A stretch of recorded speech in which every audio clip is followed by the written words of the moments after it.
দর্শক, শিরোনাম থাকছে না আমাদের এবারের আজকের চট্টগ্রামের আয়োজন আমরা একটু সংক্ষিপ্ত করেছি, যার জন্য আমরা আপনাদেরকে পুরো খবরে নিয়ে যাচ্ছি। ধর্ষকের সর্বোচ্চ শাস্তির দাবিতে বিক্ষোভ করেছেন চট্টগ্রাম মেডিকেল কলেজের শিক্ষার্থীরা এবং ধর্ষণের ঘটনা অস্বাভাবিক হারে বেড়ে যাওয়ায় তারা ক্ষোভ প্রকাশ করেন। বিচারে দীর্ঘসূত্রতা এবং লঘুদণ্ডের কারণে এই পরিস্থিতি বলে অভিযোগ তাদের।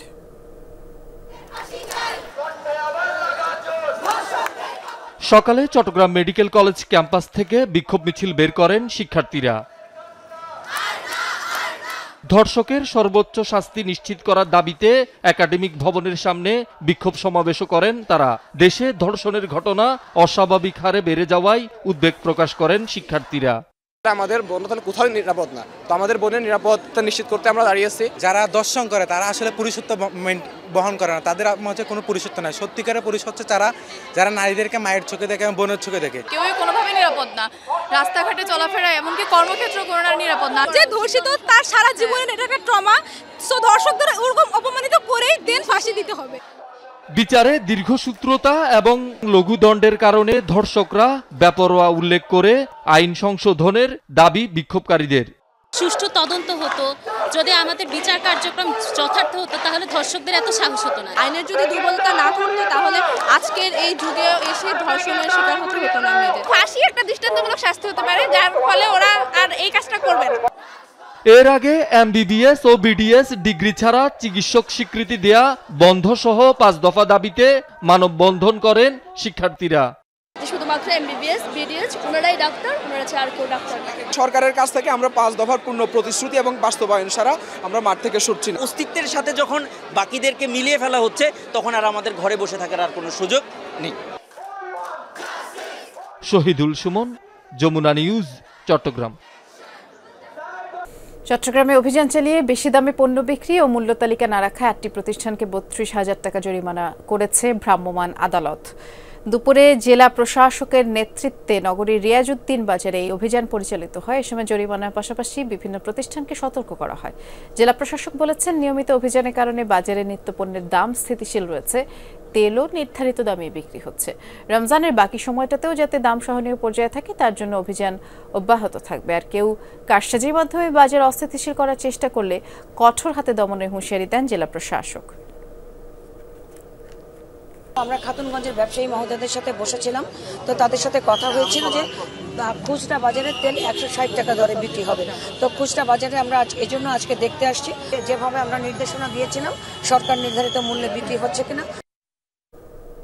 দেশে প্রাথমিক শিক্ষা কার্যক্রম পরিচালনা নির্বিঘ্ন করতে শূন্য পদগুলোতে নতুন নিয়োগ এবং পদোন্নতি দেওয়া হবে বলে জানিয়েছেন প্রাথমিক ও গণশিক্ষা উপদেষ্টা ডাক্তার বিধান রঞ্জন রায় পোদ্দার। সকালে কক্সবাজারে মাঠ প্রশাসন ও প্রাথমিক শিক্ষা সংশ্লিষ্ট কর্মকর্তাদের সাথে শিক্ষার মানোন্নয়নে করণীয় শীর্ষক মতবিনিময় সভায় কথা তিনি বলেছেন। এছাড়া আরও বললেন, দেশের প্রাথমিক শিক্ষার মানোন্নয়নে মিড ডে মিল চালু করা হয়েছে, যা অনেক শিশুকেই উৎসাহিত করবে স্কুলে অবস্থান করতে এবং পড়াশোনা চালাতে। আর যেসব শিশুর অর্থনৈতিক কারণে ঝরে পড়ছে তাদের জন্য আলাদা ধরনের ব্যবস্থা রয়েছে উপ আনুষ্ঠানিক শিক্ষা ব্যুরোর, এমনটিও জানিয়েছেন উপদেষ্টা। চট্টগ্রামের রাউজানের বায়েজিদ থানার আমিন জুট মিল এলাকায় আগুনের ঘটনায় অর্ধশতাধিক দোকানপাট পুড়ে গেছে। প্রত্যক্ষদর্শীরা জানিয়েছেন, দুপুর 2টা নাগাদ প্রথমে জুট কাপড়ের গোডাউনে আগুন লাগে, মুহূর্তেই আশপাশের দোকানে ছড়িয়ে পড়ে। ফায়ার সার্ভিস খবর পেয়ে 4টি ইউনিট ঘটনাস্থলে আসলেও পানি সংকট আর তীব্র বাতাসের আগুন নেভাতে বেগ পেতে হয়। প্রায় 3 ঘন্টার চেষ্টায় আগুন নিয়ন্ত্রণে আসে। শর্ট সার্কিট থেকে এই আগুনের সূত্রপাত বলে প্রাথমিকভাবে ধারণা করা হচ্ছে। এদিকে চট্টগ্রামে মধ্যরাতে বসতঘরে অগ্নিকাণ্ডে ধোঁয়ায় শ্বাসরোধ হয়ে পার্শ্ববর্তী ভবনের এক শিশুর মৃত্যু হয়েছে। শনিবার রাত 1টার দিকে পশ্চিম ডাবুয়া গ্রামে এই ঘটনা। খবর পেয়ে ফায়ার সার্ভিসের 2টি ইউনিট 2 ঘন্টার চেষ্টায় আগুন নিয়ন্ত্রণে আনে। নিহত ফয়সাল বিআরসি আইডিয়াল কিন্ডারগার্টেনের ছাত্র। অগ্নিকাণ্ডে 3টি ঘর, আসবাবপত্র, মোটরসাইকেল এবং গবাদি পশু পুড়ে গেছে। আর অগ্নিদগ্ধ 3 জনকে উদ্ধার করে হাসপাতালে নেওয়া হয়েছে। ফিশারি-ঘাটে নতুন মৎস্য অবতরণ কেন্দ্র উচ্ছেদ চেষ্টার প্রতিবাদে চট্টগ্রামে মানববন্ধন ও বিক্ষোভ করেছেন মৎস্যজীবীরা। সকালে চট্টগ্রাম প্রেস ক্লাবের সামনে এই মানববন্ধন হয়। আর তাদের অভিযোগ, চট্টগ্রাম বন্দর থেকে ইজারা নেয়া নতুন মাছ বাজার ঘিরেই কয়েক হাজার মৎস্যজীবীর জীবিকা জড়িত। পুনর্বাসন ছাড়া উচ্ছেদের সিদ্ধান্ত বাতিল না হলে কঠোর আন্দোলনের হুঁশিয়ারি দেন অংশগ্রহণকারীরা। এই কর্মসূচিতে সোনালী যান্ত্রিক মৎস্য শিল্প সমবায় সমিতি, বোট মালিক, মাঝি মাল্লা ও পরিবহন শ্রমিকরা অংশ নেন।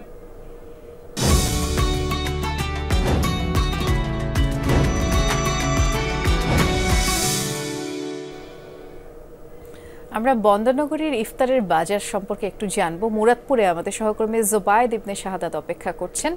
জুবায়েদ, শুনতে পাচ্ছেন নিশ্চয়ই, যেহেতু ইফতারের আর খুব বেশি সময় বাকি নেই, ঠিক কি কি খাবার আসলে বেশি বিক্রি হয়? আর চট্টগ্রাম যেহেতু ঐতিহ্যবাহী খাবারের ভান্ডারই বলা চলে, ইফতারে আসলে কোন ধরনের খাবারের প্রাধান্য বেশি পায় একটু জানাবেন।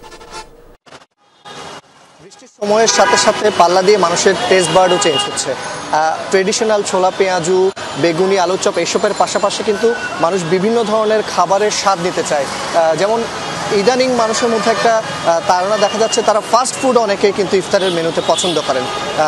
যে ফাস্ট ফুডের মধ্যে তারা বিভিন্ন রকমের চিকেন চপ রাখেন, শর্মা রাখেন, বার্গার রাখেন, চিকেন নাগেটস রাখেন, স্প্রিং রোল রাখেন, চিকেন সাজলিক রাখেন, এমন কিছু আইটেম তারা রাখেন। পাশাপাশি তারা ট্রেডিশনাল যে সকল ছোলা পেঁয়াজু আছে সেগুলো পছন্দ করেন। তবে এই যেই রকম দোকানগুলোতে আছে, যেই ইফতারের বাজারটাতে আছে, এখানে একেবারে সব রকমের খাবার তারা রেখেছেন।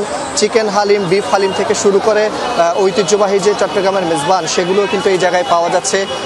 একেবারে ক্রেতারা বলতে গেলে হুমড়ি খেয়ে পড়ছেন ইফতারের আগ মুহূর্ত, বেচা কেনাও একেবারে শেষের দিকে। তাছাড়া আপনি যদি ইফতার খেয়ে শেষ দিকে এসে তৃপ্তির ঢেকুর তুলতে চান, তখন আপনার জন্য বোরহানি আছে, বাদামের শরবত আছে, লস্যি আছে। আর মিষ্টি যারা পছন্দ করেন, রেশমি জিলাপি আছে, বুরিন্দা আছে। বিরিয়ানি যারা পছন্দ করেন, ফ্রাইড রাইস যারা খেতে চান, ইফতারে একটু হালকা ভাত আইটেম যারা খেতে চান, তাদের জন্য এই ধরনের সুযোগও এখানে আছে। তবে সব কিছু মিলে যদি বলতে চাই যে চট্টগ্রামের ট্রেডিশনাল যে সকল খাবার, ট্রেডিশনাল যেই সকল ইফতারগুলো আছে, সেই ইফতারের পাশাপাশি এখন গিয়ে ফাস্ট ফুড আইটেমগুলো কিন্তু রোজাদারদের বা চট্টগ্রামবাসীর চাহিদার তুঙ্গে আমরা দেখতে পাচ্ছি। মজাদার সব খাবারের নামও শুনছিলাম। অনেক ধন্যবাদ জুবায়েদ আপনাকে। চট্টগ্রামের শ্রমজীবী ও ভাসমান মানুষের মধ্যে রান্না করা ইফতার বিতরণ করেছে স্বেচ্ছাসেবক দল। মিয়া খান নগর থেকে শুরু হয় ভিন্নধর্মী এই কার্যক্রম। বাকলিয়া থানার স্বেচ্ছাসেবক দলের উদ্যোগে কার্যক্রমে জীবিকার তাগিদে বাইরে বের হওয়া মানুষের হাতে তুলে দেওয়া হয় রান্না করা ইফতার। আর এ সময় চট্টগ্রাম মহানগর স্বেচ্ছাসেবক দলের আহ্বায়ক থেকে শুরু করে অনেকেই উপস্থিত ছিলেন। এ ছিল আজকে চট্টগ্রামের আয়োজনের সাথে থাকার জন্য ধন্যবাদ। নিরাপদে থাকবেন।